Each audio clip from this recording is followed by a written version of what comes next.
Assalamualaikum warahmatullahi wabarakatuh.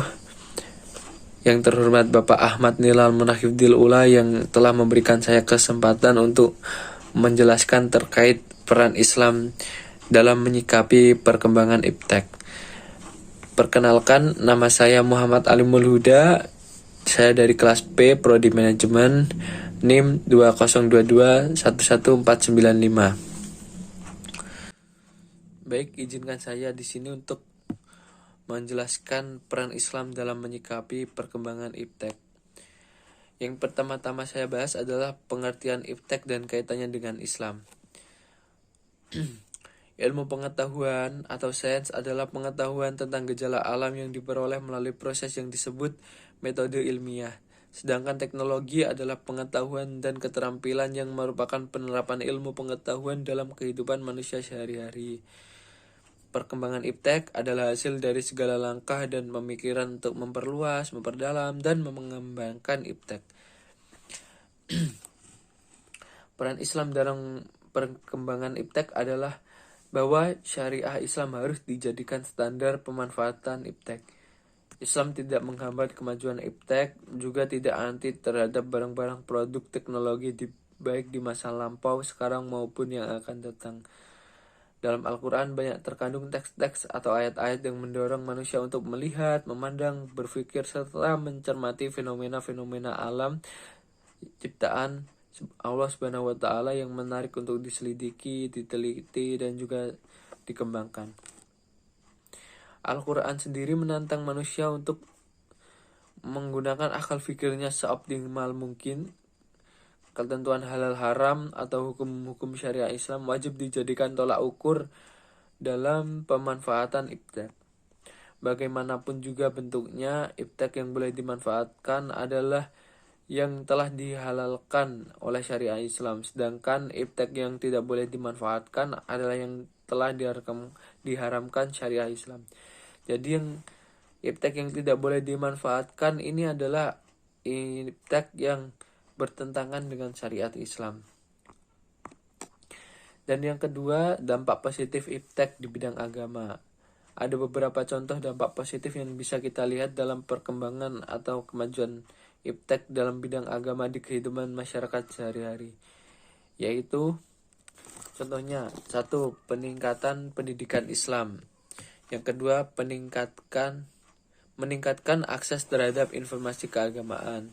Jadi kita akan mudah untuk mengakses informasi-informasi keagamaan. Kita bisa searching dan lain-lain. 3. Sebagai penyedia konten video ceramah keagamaan. Banyak sekali sekarang konten ceramah bisa kita dengarkan, kita pelajari dari YouTube maupun sosial media lainnya. Yang keempat, dapat mencari informasi seputar kajian ibadah. Yang kelima, dapat berbagi ilmu terhadap sesama. Jadi kita bisa sharing dengan teman-teman, dengan keluarga. Kita bisa melalui media sosial seperti WhatsApp, Telegram, Facebook, dan lain-lain. 3. Dampak negatif iptek di bidang agama. Tentunya selain dampak positif di atas, akan muncul juga adanya dampak negatif. Contohnya adalah mudahnya tersebar berita tentang perselisihan agama. Yang kedua, menghilangnya norma dan nilai serta sopan santun akibat dari teknologi membuat masyarakat tidak lagi mengindahkan moral yang ada di Indonesia. Yang ketiga, adanya pergeseran identitas banyak dipengaruhi oleh siaran televisi, radio, media massa, dan yang mengalami ledakan dahsyat dalam dasawarsa belakangan ini yaitu internet.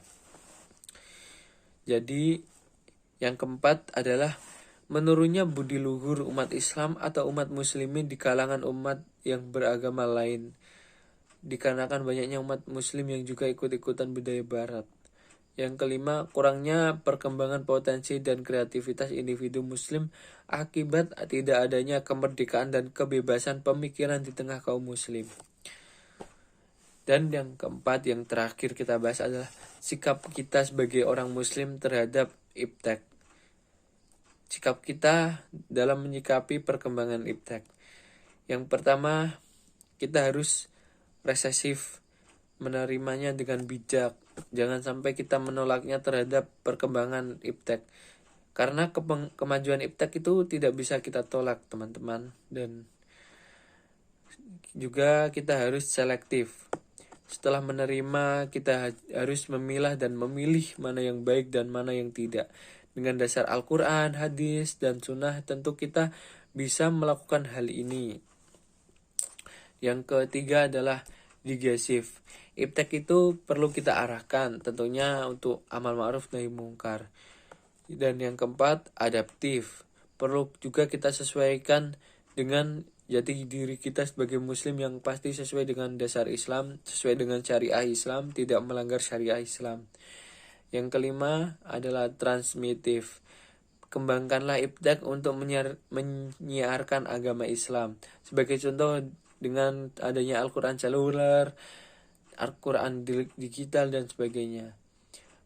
Jadi pesan saya adalah manfaatkan perkembangan iptek ini untuk sesuatu hal yang baik, yang tidak melanggar syariah Islam.